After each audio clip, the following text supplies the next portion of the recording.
Wonder experience is attending an event at our cultural center or sponsored by SCCA in the last 3 years. Well, I've been to a number of events here, and so it's hard to choose one, but I have to say the one that's on display here in the corridors, which I encourage everyone to visit, is by far the best example of participation, community participation from the Chinese School. The showcasing of how the Chinese community in California has overcome discrimination and has risen to levels of Nobel laureates and athletic stars, and how immigration of the Chinese community has added to not just entertainment but education in every facet of American life. It shows about triumph over discrimination and also teaches us what we need to do as a city to embrace and accept all of our residents. Mary? I want to speak of two experiences I've had. One was preceding the last 3 years. That was to be present at the groundbreaking for the creation of this wonderful center. And that in turn grew out of an adverse experience with the Irvine Chinese School that they had at University High School, where the rents were quadrupled and it forced a crisis. That crisis led to the development of this marvelous center. I'm proud to be here today. I've been to many, many events. I'm also proud to say my wife and I are lifetime members of SCCCA. Proud to be so. The immigrant experience to which Melissa referred, which I invited to also be presented at City Hall, is something that is deeply moving. I would suggest that everyone proceed to absorb the immigrant experience, not just of the Chinese culture, but of all cultures and diverse cultures in the city of Irvine. It's very important to me and to our community. Thank you. Thank you. My most recent visit was for the Moon Festival, and of course I've been to this center many times for the New Year's celebration, but I did admit going back in history, and I was chair of the Planning Commission when the vision of this place came before the Planning Commission. The request was to support a Chinese cultural community center so that the space in University High School could be vacated and we could have a wonderful location in this place. I recall the young people coming before us at the podium, taking the microphone and saying, well, my mom made me come, or I'm here because my parents made me go to Chinese school, but now that I'm in college, I really appreciate the opportunity to learn my culture. So that's the reason we're here. We care about these children that we can hear running around. They are our future. They are the reason that I want to run for mayor and leave an enriched, safe, healthy planet. Thank you. Well, the greatest challenge is making sure you understand the real situation. And I'm running as mayor to make sure that that message is out, that the negotiation of the city council majority and the mayor was not a good one for us, for the city. I've been to Shanghai, we've been to Hangzhou, we've seen what a great park looks like, the serenity and the calm for urban residents. However, this is a commercialized sports park, and it was given away to the developer to develop. And in return, I repeat, in return, the city council gave away a general plan amendment and zone change and amendment to the traffic level of service in return for 10,000 new houses and apartments built at the Great Park. So please, take that information, share it with your friends and neighbors, because that is the truth.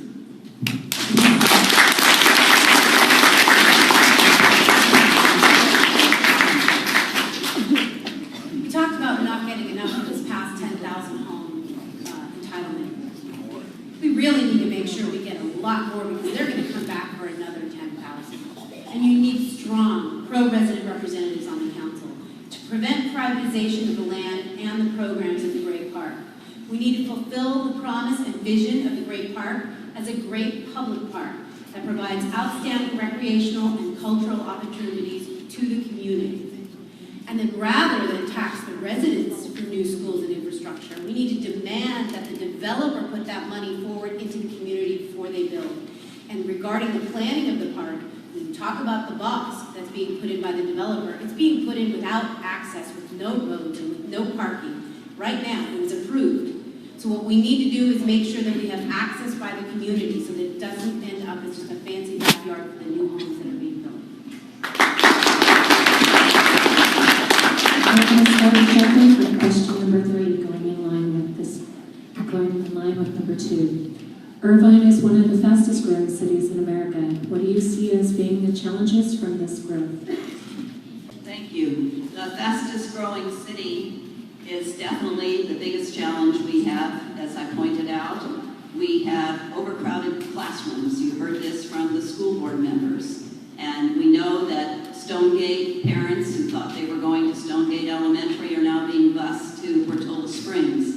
We have a problem in the city, and the moratorium is the only sensible way for us to go so that we stop where we are now, so that we can look at our schools, not place a 5th high school between a toxic dump and the Muzak jail that is scheduled to have 7,500 inmates in it. That's a ridiculous space for the school, the 5th high school in the city of Irvine. So I think that we need to communicate with the school board, reassess the space where we're placing this new high school, and take some time, balance the growth, the new growth in the city with our city infrastructure and services. Melissa.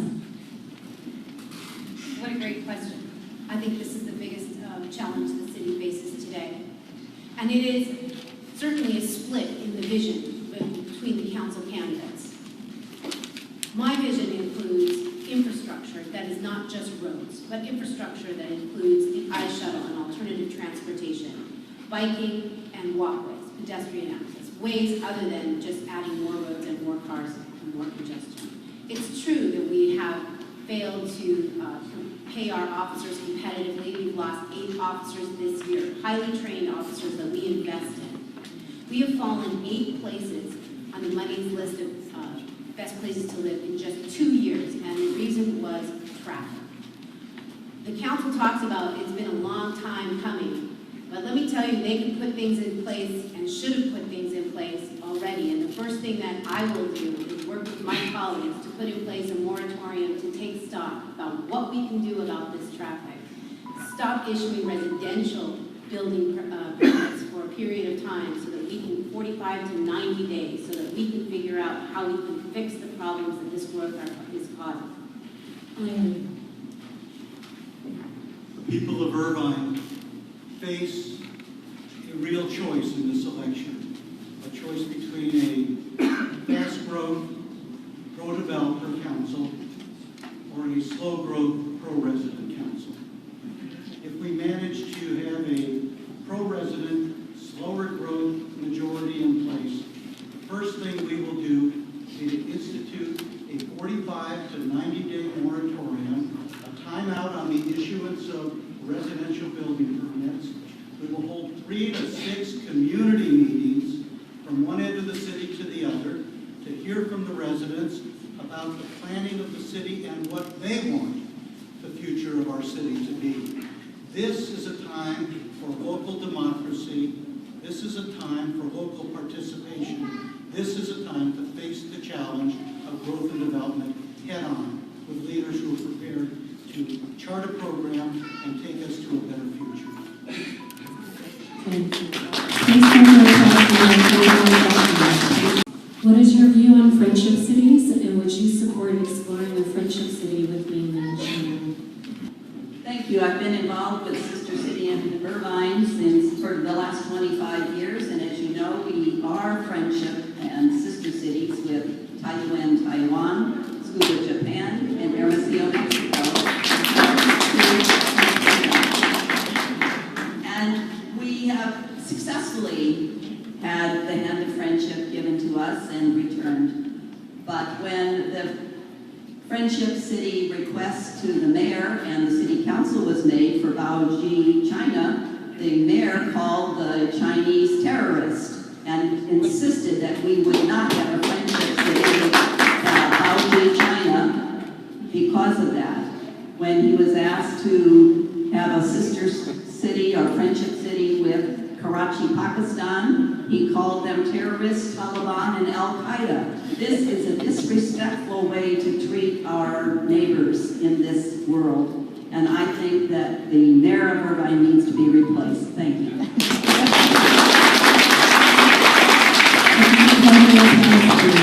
have more candidates to answer this question. Melissa. I'm very disappointed that today we do not have a Friendship City with Baoshi. The Friendship City program is about people, not about government. And when it became a disrespectful debate, it disrespected our community. We want to work together to support culture, honor our backgrounds, and promote trade with mainland China as well as other cities around the world. We want to be the people to bring democracy, freedom, and trade to these communities and to work together with our residents here and the residents of those cities. I would not only support as many friendship cities as we could put together, I would definitely support trade, and I look forward to doing so as your city councilwoman. It's been my honor to be the mayor who signed our first 3 sister city relationships. Those were outstanding agreements that have brought great benefit to the city of Irvine, the people here in Irvine, as well as to the people abroad with whom we are friends. The Sister City and Friendship City program wasn't some ideological idea by some wild-eyed visionaries. President Dwight D. Eisenhower, who saw all that war in his lifetime, said that we need to have people-to-people, city-to-city contacts to build strategies for peace, structures for peace, to build international understanding. Why would we, in this most diverse and thoroughly integrated city in the United States, why would we not want to be friends with people all over the world, beginning with Baoji, China, other Chinese cities, other cities in India, and beyond?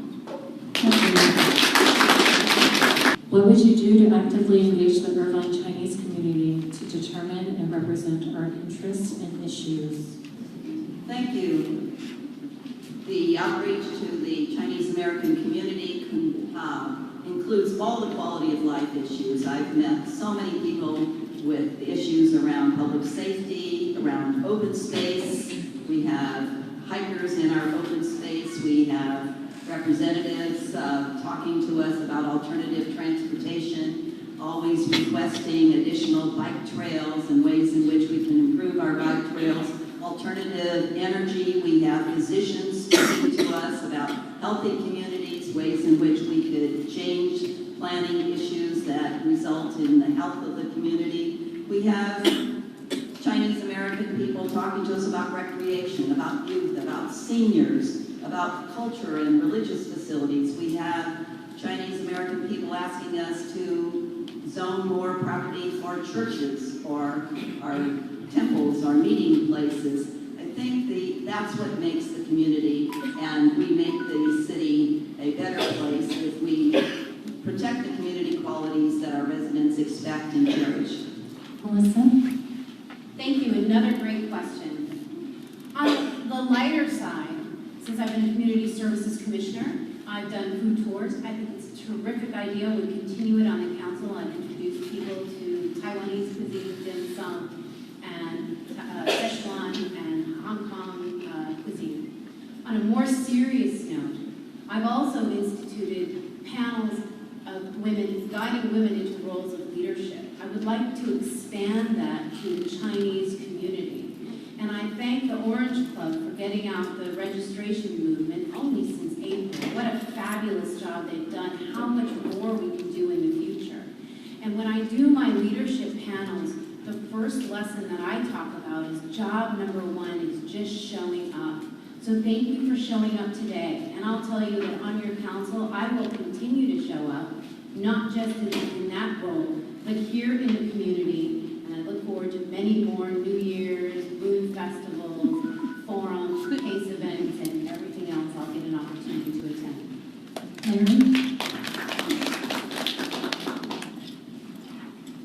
I think sometimes in public life as well as in your own private lives, one of the most important things you can do is recognize a mistake and correct it. I think we made a terrible mistake when we rejected the Friendship Cities proposals for Karachi, China. I think when we, in effect, say what Councilmember Lalonde said, which is that our city should not be involved in foreign relations whatsoever, that's a matter that should be left to the Congress of the United States. That's a point of view, but I think it's the wrong point of view. I think one of the things that makes Irvine so wonderful is that we engage and involve people as residents, as business people from all over the world. That's a blessing for ourselves and our children. We need to strengthen those kinds of ties and move forward together. I invite and encourage your participation. Thank you.